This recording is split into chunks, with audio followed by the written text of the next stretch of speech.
Another example, a library in Seattle. If you look at it like this, as an iconic architectural piece, it can be judged as huge and very shouting for attention. But then if you look at what it really is, and you put it in its context and its downtown context of Seattle, it's not the first thing you see. There is the building. Another example, again a theater, a concert hall, one of the program elements here in West Kowloon as well. If you look at it as a piece of architecture and as a challenge in itself to build a concert hall, it can be very iconic. But if you put it in its context, you see that it is part of a full urban development and that it is one building in a full circle that is very central in the city, but that it is not one of its kind. Also, projects that are still in design can be put more in its context. It's not only about the image. If you see a project like this, one of the largest theaters in Asia, a theater going to be built in Taipei, with 3 large auditoriums, but also with a super theater where more than 3,000 people can look at the same show at the same time. It looks very iconic. But it was completely designed based on the fact that the site where it should be is the most vibrant night market of the whole of Taipei, and a very interesting place where everybody eats his stinky tofu, buys his cheap clothes. And do you want to take that away for building a theater that should be iconic? I think you shouldn't. And therefore we designed the building above the night market. So you can still eat your stinky tofu, you can still buy your cheap clothes, and at the same time that part of culture becomes part of the culture that is called theater and performance. Because from the night market you just accidentally can walk into the theater and experience what happens inside a building like that.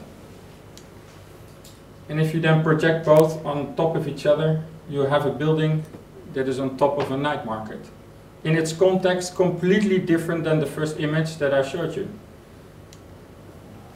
Another good example, we were asked to design a new headquarters for one of the biggest Korean telecom companies, and they wanted to have a branding image. They wanted to have an image that looks very well and has a kind of first wow effect. That's always a very difficult question to an architect, and we can debate a long time if this gives a wow effect or not, but it at least looks like a W, so maybe it has a wow effect.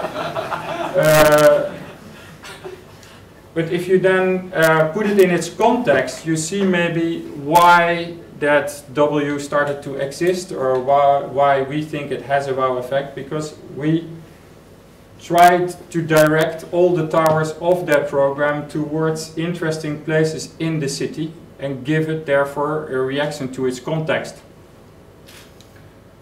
And then when you put it in the context, it might not look so wow, but at least when you're inside the building, you will experience the city up to a maximum.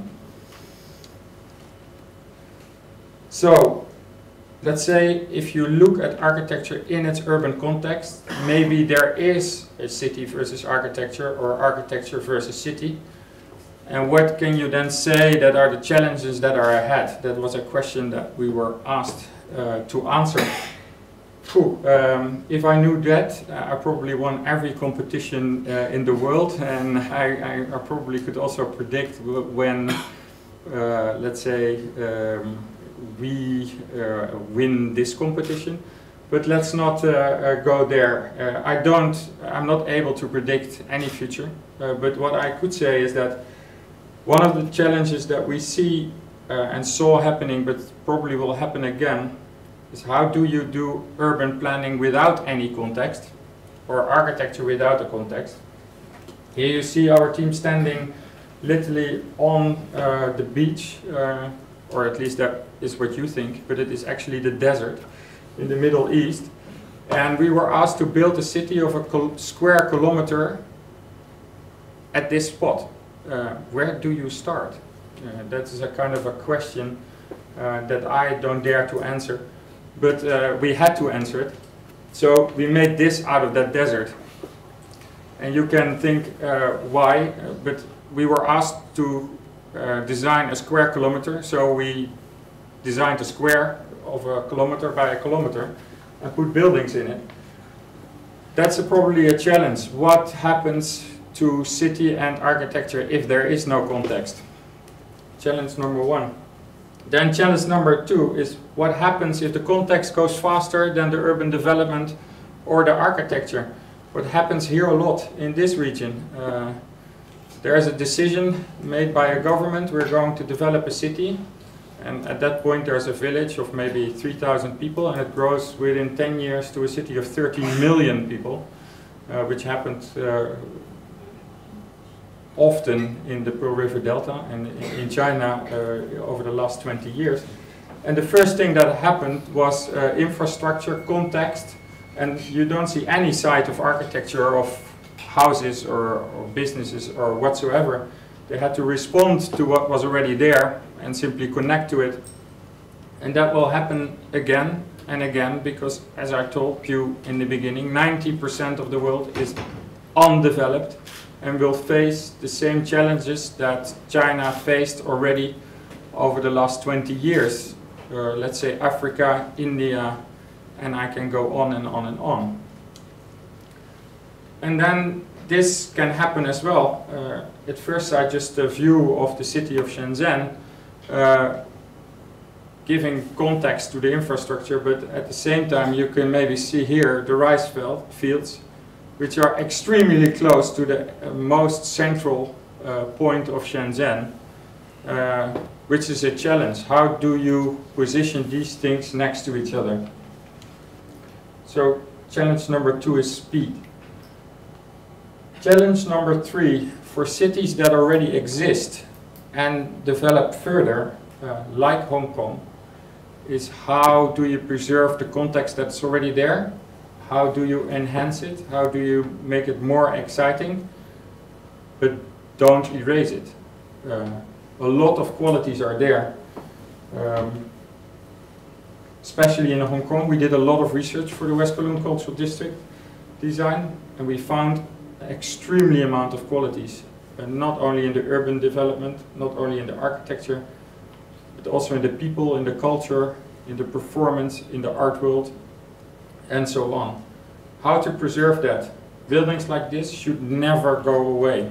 So please put them on a graded list on the highest end and never touch them. Yeah? Context like this should also never disappear. And as you see, there is no building here. Yeah? So it's also our responsibility as urban planners to not only look at buildings and design buildings, but also keep context and understand that context and make it happen again. And let's talk about nature. Also very important in the context. And this is unique for Hong Kong. Unique in a lot of places in the world when there is a little piece of green. And let's try to enhance that, but also preserve it. Don't build another building here, another skyscraper. You have enough of that. So, what does this mean for West Kowloon? And now you think maybe he's anyway going to say something about the project, but no, really not. That's something that will be next time. The only thing I can say is that there will be a context, and even maybe larger than you think. Thank you.